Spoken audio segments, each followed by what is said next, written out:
जय हिंद दोस्तों। सशक्त भारत से मैं डॉक्टर आर के वर्मा।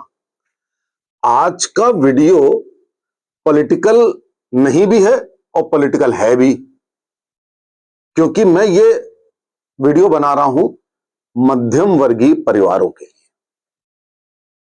आपको मालूम होगा कि आज भारत के 80 से 90% मध्यम वर्गीय परिवारों के बच्चे विदेश चले जाते हैं और विदेश में America, Canada, Australia, Europe, England, Oxford, Cambridge, ये सब जगह चले जाते हैं और वहां पे जाकर के पढ़ाई ही नहीं करते हैं, फिर सेटल हो जाते हैं। यहां तक साथियों ठीक कि भाई पढ़ाई करी, वहां तक तो बिल्कुल दुरुस्त है, पढ़ाई तो करने जाना ही चाहिए। सेटल हो गए, मैं नहीं एग्री करता हूं, लेकिन चलो एक दफे को मान लिया सेटल हो गए। उसके बाद साथियों एक असली खेल शुरू होता है जो आपको नहीं मालूम। वो खेल ये शुरू होता है कि ये सारे बच्चे, इनमें से 90%, मैं 90 बोल रहा हूं, हो सकता है 95%, ये बच्चे लेफ्टिस्ट हो जाते हैं, वामपंथी, देश विरोधी, संस्कृति विरोधी, हिंदू विरोधी, सनातन सभ्यता विरोधी हो जाते हैं। आप मेरी बात सुन करके जरा आप भी रिसर्च करिएगा कि क्या ऐसा होता है। मैंने रिसर्च करी, मैंने देखा कि ये बच्चे सब बाहर जा करके, और ये जो बुजुर्ग माता पिता हैं ये रह जाते हैं यहां पे, ये तो जाते नहीं। एम्बिशन इन्हीं की होती है, प्रमोट यही करते हैं, उस चूहे की दौड़ में, रैट रेस में यही अपने बच्चों को बाहर भेजते हैं, तुम्हारा ये पैकेज, तुम्हारा वो पैकेज। उसके बाद में ये बूढ़े माँ बाप एकाकी जीवन व्यतीत करते हैं, एक एक करके इनकी मृत्यु हो जाती है और इनकी मृत्यु में मोर देन 50-60% केसेस में बच्चे देखने तक नहीं आते। इन्हीं माँ बाप को जिन्होंने लोन लेके अपनी सारी पूंजी लगाकर लड़की को सबको भेज दिया, वो इनकी मौत में आते तक नहीं। खैर, ये तो एक सामाजिक विषय है। मैं क्या विषय कह रहा हूं उसको आप सुनिए। मैं कंसर्न हूं कि हमारे मध्यम वर्गीय के 90% ये बच्चे जो बाहर जाते हैं, ये सारे के सारे भारत विरोधी क्यों हो जाते हैं? कौन सी घुट्टी पिलाई जाती है? कौन सी बीमारी, कौन सा इंफेक्शन होता है? मैं कैम्ब्रिज गया, कैम्ब्रिज में मैंने देखा माहौल पूरा एंटी इंडिया। और तो और कैम्ब्रिज में आपने 2 साल पहले सुना होगा, एक छात्र सिद्धार्थ वर्मा, राहुल गांधी से काफी वाद विवाद हुआ और उन्होंने कहा कि आप भारत को एक राष्ट्र नहीं कहते हैं, शर्म आनी चाहिए आपको, यह बात कह दी। और यह बात कहने के बाद क्या आप यकीन करेंगे कि उसका साथ कैम्ब्रिज के 95% हिंदुस्तानी बच्चों ने नहीं दिया। शिकायतें कर दी कि यह आरएसएस का लड़का आ गया है। इन्हीं हिंदुस्तानी हिंदू बच्चों ने, किसी मुस्लिम ने नहीं, भारत के हिंदू बच्चों ने। आप क्या सोच सकते हैं कि ऐसा, आप सोच सकते हैं कि क्यों हुआ होगा, कारण क्या इसका? हालांकि 5% बच्चे ऐसे भी थे जिनको इंजेक्शन लग गया देशभक्ति का, राष्ट्रभक्ति का, उन्होंने वहां काम शुरू कर दिया। देखा देखी, उस सिद्धार्थ वर्मा की देखा देखी। अब साथियों कैम्ब्रिज में एक मंदिर बन रहा है, अभी तक नहीं बना था। मस्जिद ना जाने कब की बन गई थी। मुस्लिम बच्चे वहां नहीं पढ़ते हैं ज्यादा, हार्डली आपको गिने चुने 5-10 मिलेंगे। हिंदू बच्चों की भरमार है, हिंदू और चाइनीज की।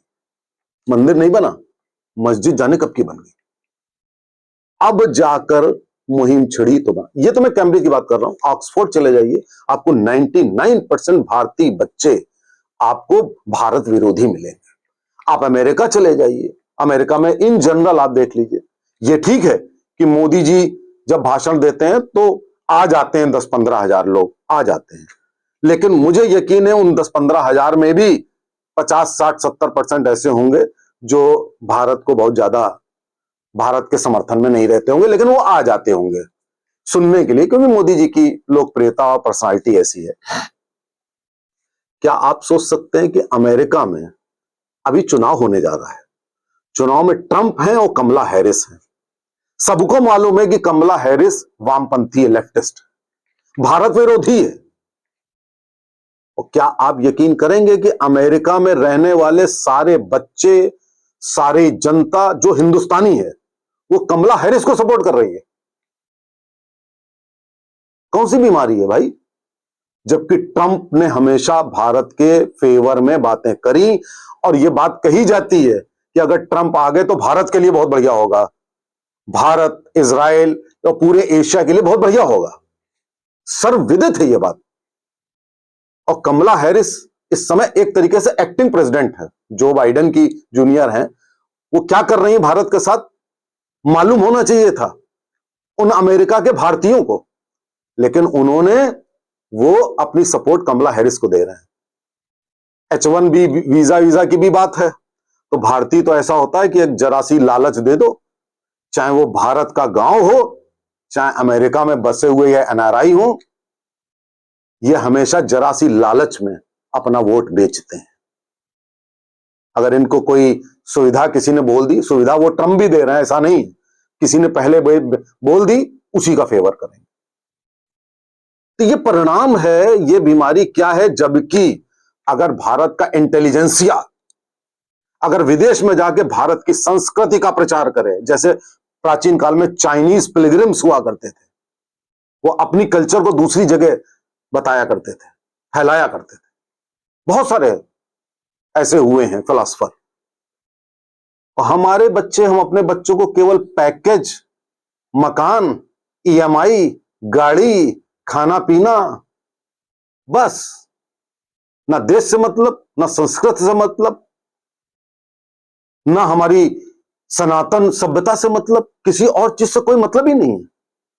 यही कारण है, गलत पेरेंटिंग का कारण है कि वो पेरेंट्स किस दुर्दशा में उनकी मृत्यु होती है। आप जरा पता करिए, आप पता करिए, 75% बुजुर्ग बच्चों को भेजने के बाद लोनली होकर कैसे उनकी मृत्यु हो रही। रिस्पॉन्सिबल वे स्वयं है। उन्होंने वो बीज नहीं बोए जिससे एक बढ़िया भारत की संस्कृत का वृक्ष निकलता, ये बीज नहीं बोए, केवल ये कि हमारा फायदा हो जाए, और उसमें तड़का लग गया एंटी इंडिया लेफ्टिस्ट वामपंथी का। मेरा एक डॉक्टर कपुल, मेरा दोस्त है, उन्होंने अपने लड़के और लड़की को अमेरिका भेज दिया। रो रहे हैं अब। वो कहते हैं, वो भारत विरोध की बात करते हैं, मोदी विरोध की बात करते हैं, हिंदू विरोध की बात करते हैं, लेफ्टिस्ट हैं, मुस्लिम परस्त हैं, पाकिस्तान परस्त हैं। अब आप बताइए, हिंदू बच्चे कौन सी घुट्टी पिला दी गई?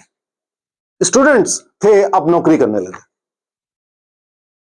ये इस समस्या को यदि आपने, और उनका क्या होता है, उनका क्या होता है कि पाकिस्तान के वो चौधरी रहमत अली कैम्ब्रिज जाकर के पाकिस्तान बना दिए। उनके में ये होता है, हमारे में ये होता है। मैं मध्यम वर्गीय परिवारों से अपील करता हूं, आप जाग जाइए, चेत जाइए, अच्छी पेरेंटिंग करिए। भारत की संस्कृति अगर आपने देश के लिए नहीं किया, समाज के लिए नहीं किया, सनातन धर्म जो प्रकृति का धर्म है उसके लिए नहीं किया, तो आपका जीवन बेकार है, बेकार हो ही गया। आप लोनली इधर मर गए, ओ आपका बच्चा वहां पे बस पैसे कमा रहा है, भारत विरोध कर रहा है। इसको ठीक करना, इसको सरकार नहीं ठीक कर पाएगी। आप सरकार से उम्मीद ना करिए, केवल माता पिता, केवल मध्यम वर्गीय परिवार अपने बच्चों को अगर आपने संस्कार नहीं दिए, आपने सनातन संस्कृति नहीं दी, आपने देशभक्ति नहीं दी, तो आपका और आपके बच्चों का और मध्यम वर्गीय परिवारों का होना शर्म की बात है। आप हर वक्त सरकार से ना कहिए कि हमको ये फायदा दीजिए, हमको। आप क्या देश के लिए कर रहे हैं? आप ये वीडियो सुनने के बाद जितने लोग हैं उनको शेयर करिए और उनसे कहिए कि अगर आप देश और संस्कृति के प्रति नहीं जागे, आपका कोई देश ही नहीं रहेगा। जय हिंद, जय भारत।